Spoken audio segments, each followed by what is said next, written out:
فیہا رواسی شامخات، میخیں گاڑ دیا. میخ کا لفظ استعمال کیا پہاڑ کے لیے.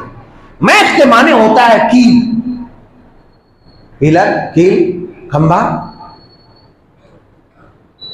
آپ کو معلوم یہ ہونا چاہیے کہ یہ اللہ تبارک و تعالیٰ نے آج سے 1400 سال پہلے اپنے پیارے رسول صلی اللہ علیہ وسلم کو یہ تعلیم دی کہ ہم نے زمین کو اپنی جگہ پر ساکن رکھنے کے لیے پہاڑ کو گاڑ دیا. پہاڑ کو گاڑ دیا.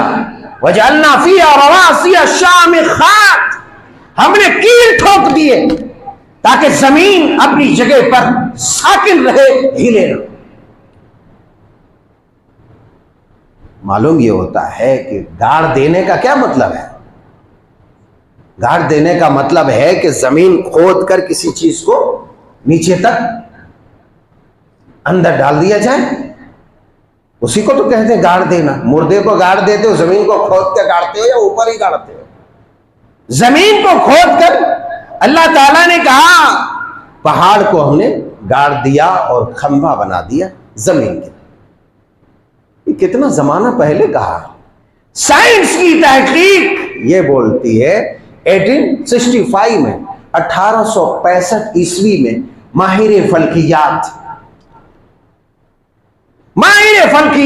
سر جارج ایری نے اس کی تحقیق کی اور کہا کہ جس طریقے سے پہاڑ زمین کی سطح سے اوپر ہے، اسی طریقے سے سطح زمین سے نیچے پہاڑ گاڑا ہوا ہے. اللہ، یہ کوئی ابھی 1.5 صدی پہلے کی بات ہے، 1865 عیسوی کی.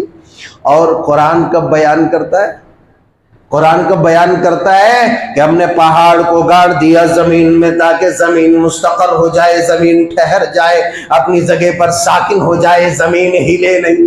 بلکہ ابھی جو کثرت سے زلزلے آ رہے تھے اس موقع پر سائنسدانوں نے، بڑے بڑے سائنٹسٹ نے یہ کھوج کیا کہ خاص طور سے جو نیپال میں جب زلزلہ کثرت سے آیا تو اس وقت یہ انکشاف کیا اور سائنسدانوں نے کہا کہ زمین اس لیے لرز رہی ہے، اس لیے زمین ہل رہی ہے، زلزلہ پیدا ہو رہا ہے اس لیے کہ پہاڑوں کو کاٹ دیا گیا، بڑی بڑی چٹانیں توڑ دیے گئے، پہاڑوں کو منہدم کر دیا گیا، اسی لیے زمین متزلزل ہو جا رہی ہے، زمین میں بھوچال اور زلزلہ پیدا ہو